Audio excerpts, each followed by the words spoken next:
Está circulando por aí um vídeo de uma palestra do Alexandre de Moraes para os formandos da USP, em que ele faz a brincadeira sobre ter transferido o Bolsonaro para Papuda e não sei o que lá.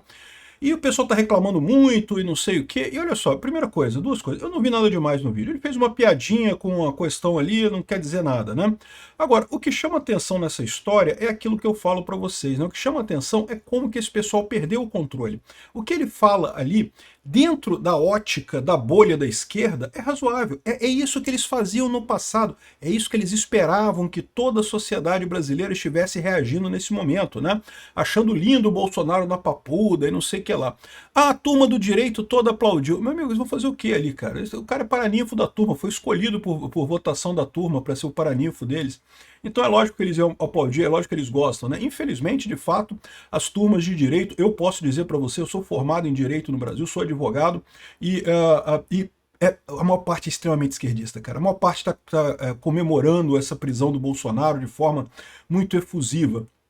Mas isso não muda o fato de que a sociedade brasileira não é composta só de advogados. Primeiro que tem advogados que não são de esquerda, e segundo que a sociedade brasileira é muito mais do que os advogados. E esse é o problema do Alexandre de Moraes. Veja, eles estão seguindo um roteiro certinho, que era o roteiro que eles faziam antes, na era da informação centralizada e coisa e tal, para desacreditar um político, para acabar com a carreira de um político. Isso funcionou inúmeras vezes para eles. Ele está seguindo exatamente esse roteiro e não consegue mais, né? Enfim, vamos falar sobre isso. Vamos falar também que, segundo estão dizendo, o Bolsonaro gostou da transferência para Papudinha. Eu não sei, não tive ainda não tivemos ainda informação direta da fonte dele dizendo que preferiu. Mas vamos entender esse caso aqui, porque eu acho que a Papudinha é melhor mesmo em termos de saúde para o Bolsonaro, tá? Eu sou Peter Turguniev, esse canal é o Ancapso e essas notícias foram sugeridas por Peter para o STF, Associação Lacrola Tupiniquim e várias outras pessoas. Obrigado aí ao pessoal que sugeriu notícias lá no nosso site, no visãolibertaria.com, e obrigado a você que está assistindo o nosso vídeo. Se você gosta do nosso conteúdo, por favor, deixe o seu like, se inscreva aqui no canal, né? Então tá aqui, ó. Hoje eu já fiz o que tinha que fazer, foi o único comentário que o Alexandre de Moraes fez. Ele nem sequer citou o Bolsonaro e Papuda.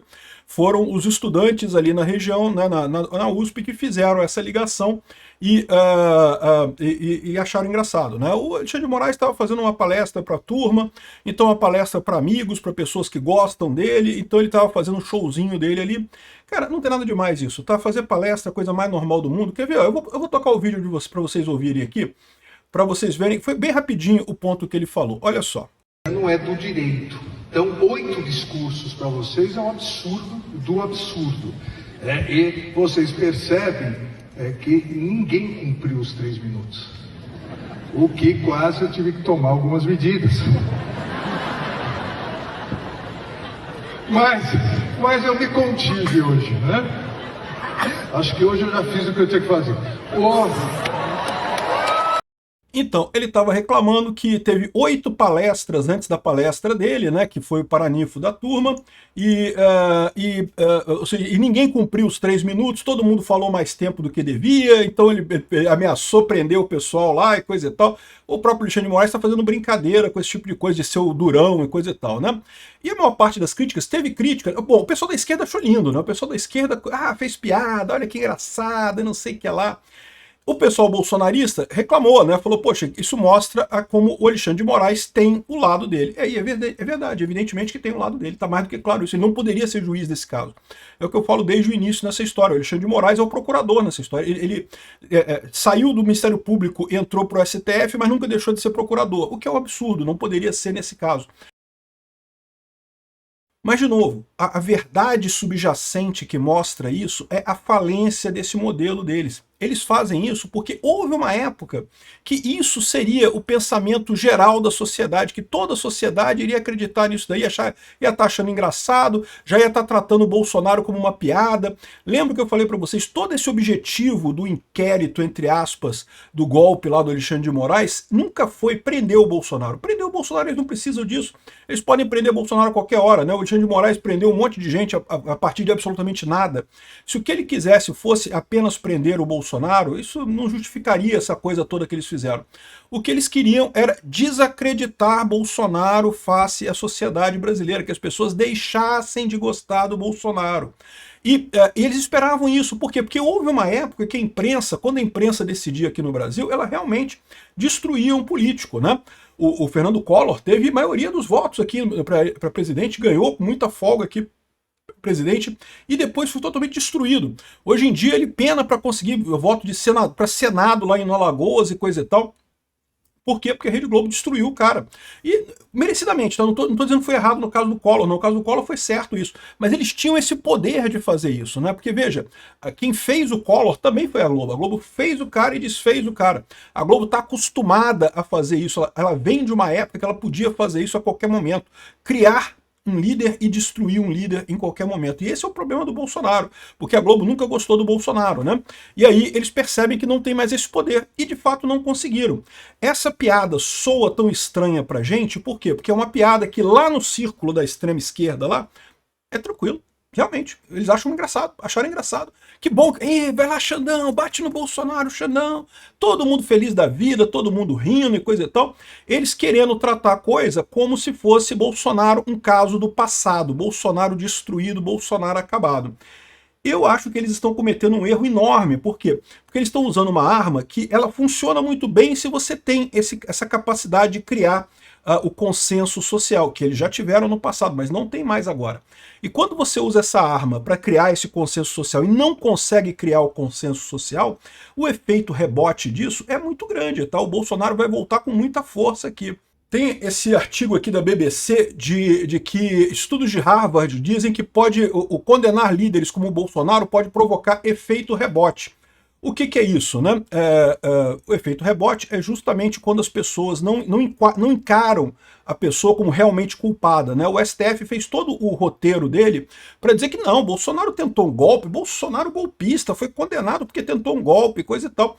E a expectativa deles é que a sociedade brasileira internalizasse isso, que deixasse de ser meramente uma acusação do STF e passasse a ser uma coisa que as pessoas acreditam por si só. Entrou no senso comum da sociedade, criou-se esse consenso social em cima da culpa do Bolsonaro, só que isso não aconteceu. E o que eles alertam nesse caso aqui é que isso costuma dar efeito rebote, o cara costuma voltar muito mais forte mais adiante. Por quê? Porque por mais que nesse momento o Bolsonaro esteja com uma visão em sua maioria negativa, olha essa outra pesquisa que aconteceu aqui. O Bolsonaro tem imagem negativa para 53% dos eleitores, segundo a Quaest. A Quaest a gente sabe que é lulista, né? Mas mesmo assim, 53%, um pouquinho mais da metade, e caiu, tá? Era 55%, agora caiu 2 pontos percentuais para 53%. E, por outro lado, o levantamento aponta que 41% tem uma imagem positiva do ex-mandatário. Então, ou seja, aqui que está o problema deles. O que eles esperavam é, a essa altura, tipo 80% da sociedade brasileira vê o Bolsonaro negativo e uns 10% vê positivo e pronto, que era mais ou menos o que acontecia na época do Collor, na época do Lula, inclusive, das acusações contra o Lula, né? Ou seja, isso é o que eles esperavam para funcionar o esquema que eles queriam de destruir o Bolsonaro, né? Só que eles não conseguiram. Nesse momento, que é o momento pior em termos de imagem para Bolsonaro, porque ele, em tese, acabou de ser condenado, acabou de ser preso, eles só conseguiram uma visão negativa para 53% da sociedade. O Lula tinha uma visão negativa muito maior na época que foi preso lá pelas acusações do Petrolão. Por um motivo óbvio, né? Porque o Lula era culpado realmente, é muito diferente do caso do Bolsonaro. Mas repara que o que mais mostra essa fala do Alexandre de Moraes é que deu errado o plano deles, né? Para o direito da USP, lógico, um monte de esquerdista, lindo de morrer, riram pra caramba, acharam engraçado. Expõe a hipocrisia do Alexandre de Moraes, expõe como ele é parcial, tudo isso é verdade. Mas a verdade é que expõe muito mais a falha deles em conseguir destruir Bolsonaro. O efeito rebote, meu amigo, vai vir e vai vir muito forte para o Bolsonaro, você pode ter certeza. Eu não sei quando. Se o Flávio conseguir se reeleger esse ano, se o Flávio conseguir eleger esse ano, eu tenho certeza que rapidamente, antes de 2030, a gente já tem essa coisa toda resolvida. Se o Flávio não se eleger esse ano, a gente tem problemas, vai ser mais demorado. Mas eu não tenho dúvida nenhuma que voltar, o Bolsonaro vai voltar, né? E com relação à transferência para Papuda, né? O pessoal está colocando aqui, é lógico que a esquerda ia comemorar isso. A esquerda está vendo isso como uma vitória, olha só, está na Papuda e coisa e tal. E é lógico que, de novo, entre o pessoal da esquerda, na bolha da esquerda, isso aí, ganhamos, Bolsonaro na Papuda e não sei o que lá. Não é na Papuda, é na Papudinha, eu já expliquei, na verdade é no 19º Batalhão de Polícia Militar, ali que é próximo à Papuda. Mas beleza, deixa eles rirem com isso, né? Aqui, ó, segundo um especialista político aqui, está dizendo aqui para o Brasil de Fato, que é um jornal de extrema esquerda, né? Transferência de Bolsonaro para Papudinha foi dentro da lei simbolicamente mais humilhante, avalia cientista político esquerdista, é lógico, né? Não vejo isso como humilhante não, tá? O Bolsonaro é inocente, esse é que é o ponto. Esse foi o ponto que eles não conseguiram vender, de que o Bolsonaro é culpado. Isso eles não conseguiram vender para a população brasileira. Esse 53% da Quaest aqui é uma derrota para eles. Ah, mas é a maior parte da população brasileira. É, mas pouquinha diferença e no ponto que seria o pior ponto da trajetória toda daqui para frente, ele tende a recuperar isso daqui, né? Então, ou seja, isso daqui tem um lado negativo, não tenha dúvida, a esquerda vai comemorar, não tenha dúvida, mas eu acho positivo, como eu expliquei para vocês. Por quê? Porque minha preocupação maior, e eu acredito que é a preocupação maior também da Michele, do Tarcísio, do Flávio, do Carlos, de todo mundo ligado ao Bolsonaro, é a saúde dele. Para ter o efeito rebote do Bolsonaro, a gente precisa que o Bolsonaro esteja vivo, né, que o Bolsonaro esteja com saúde. E isso é muito importante aqui, ó. Segundo dizem aliados, aí eu não sei porque o Terra eu não consigo confiar muito, mas a gente espera que seja isso. Bolsonaro gostou da transferência, né? O ex-presidente passou de uma cela de 12 metros quadrados na superintendência da PF para uma área de 65 metros quadrados no 19º Batalhão da Polícia Militar do DF. E a gente mostrou esse vídeo, eu mostrei para vocês aqui, é um lugar melhor, ele tem lugar para banho de sol, ele pode sair na areazinha ali, pode tomar um banho de sol, cara, isso faz uma diferença do caramba, bicho. Psicologia, isso faz diferença pra caramba. Você ter um dia de sol, você poder sair fora, ficar ali, ah, mas tá tudo cercado com grade, coisa e tal, mas tu tem o sol, você olha o céu, você olha as árvores, isso faz diferença, né? E além do que é uma área maior, tem outras pessoas ali que ele pode interagir. Na PF ele estava sozinho ali, isolado. Então, eu acho que foi uma coisa positiva, né? Lembrando que isso daqui não é ainda o resultado da conversa da Michele e do Tarcísio, tá? Isso daqui já estava determinado antes da conversa da Michele e do Tarcísio. Aqui, ó. Moraes determinou uma nova perícia médica em Bolsonaro para decidir sobre a domiciliar. Então, além dessa transferência para Papudinha, que já foi uma coisa positiva, além disso, o Moraes determinou também que faça-se uma nova perícia em Bolsonaro. Vamos ficar com a expectativa aqui, quem sabe ele não vai para prisão domiciliar. Quem sabe o Bolsonaro não passou ele para Papudinha exatamente para poder dizer, aí, foi para Papuda, coisa e tal, agora bota ele em prisão domiciliar. Pronto, acabou, vai para domiciliar. Seria o melhor dos mundos. Tomara que seja isso. Vamos aguardar. A questão agora é lutar. Não fiquei chateado com esse discurso do Alexandre de Moraes. Achei que é uma besteira, não faz diferença isso daí. Só mostra o fracasso desse pessoal em tentar destruir Bolsonaro. Podem aguardar, o efeito rebote vai vir. Obrigado por assistir nosso vídeo até o final. Tem alguns links para você nos ajudar aí na tela e também na descrição desse vídeo. Contribua com o nosso projeto.